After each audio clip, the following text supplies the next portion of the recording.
दरअसल पिछले साल जाहिद जब से उस फ्लैट में मुंतकिल हुआ था, उसका दिल लग ही नहीं रहा था। फिर शहर के हालात भी ठीक नहीं रहते थे। पिछले 2 माह से मुल्क के हालात कुछ बेहतर नहीं थे।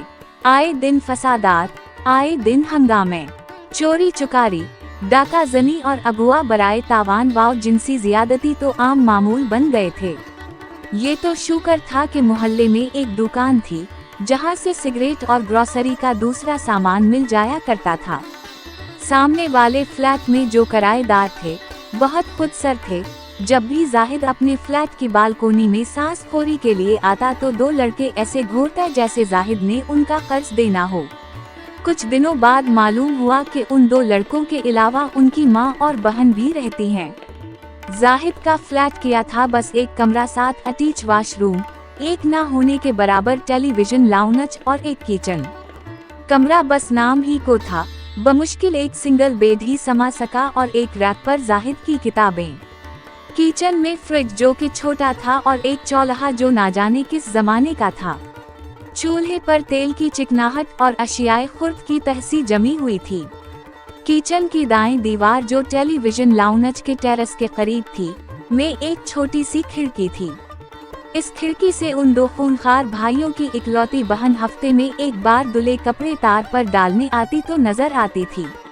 ना जाने क्यों वो खूनखार भाई उस खिड़की से बेखबर क्यों थे। चाय बनाते हुए जब जाहिद सिगरेट सुलगाता और लंबे लंबे कश लेता तो कभी कभार वो दोशीज़ा कपड़े डालने चली आती। जाहिद को इस बात से कोई दिलचस्पी नहीं थी, मगर वो लड़की खिड़की में जाहिद को खड़ा देखती तो बला वजह मुस्कुराने लगती।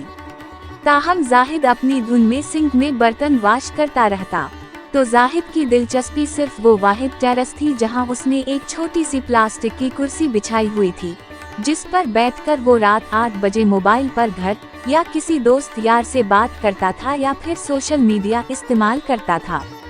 मोबाइल को अंधेरे में चमकता देखकर अक्सर वो 2 भाई खलाई फरिश्ते बनकर अपने टेरेस पर आकर ऊंची ऊंची बातें करने लगते, गोया जाहिद को आगाह कर रहे हों कि वो अपने टेरेस पर हैं, इसलिए जाहिद खबरदार हो जाए। अपने उसी टेरेस पर वो दोनों ईद त्योहार और नए साल की आमद पर हवाई फायरिंग भी किया करते थे। चंद माह बाद उस लड़की की शादी हो गई और जाहिद को सुकून हो गया कि चलो अब इन 2 भाइयों की परेशानी तो दूर हुई। जब से जाहिद की बीवी कसूर से जाहिद के पास रहने के लिए आई थी, जाहिद ने नोट किया था कि अब वो दोनों भाई बड़ी खुश अखलाकी से उससे पेश आने लगे थे जैसे जाहिद कोई फरिश्ता हो गया हो।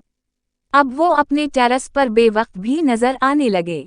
जाहिद वो किरदार अदा नहीं करना चाहता था जो वो दोनों अदा करते थे।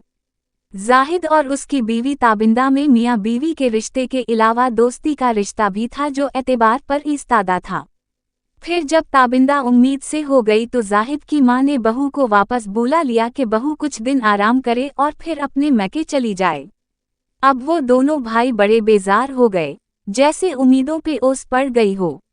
जो शनासाई सी निगाहों में उतरी थी वो खैर आबाद होकर ऐसी हो गई जैसे बरसात से कूस कूस परे जमीन बंजर होकर खुश्क लगती है। अब वो आते जाते दुआ सलाम भी छोड़ गए। एक दिन किचन की खिड़की के साथ सिंक में जाहिद बर्तन वाश कर रहा था तो अचट्टी सी निगाह सामने पड़ी। वो लड़की भी उम्मीद साथ लाई थी। उसका चेहरा सपाट था जैसे किसी चीज की ख्वाहिश ना रही हो, खास कर मर्द की। औरत के सारे खेल कूद और तमाशे नीस तरारी सिर्फ शादी से पहले ही तक की होती है।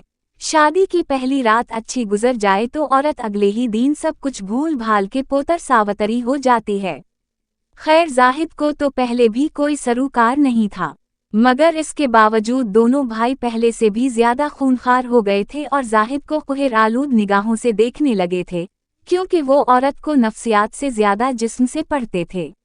बहन हो तो दूसरे मर्दों पे जल्लाद, बीवी हो तो उस पर जाबिर हाकिम।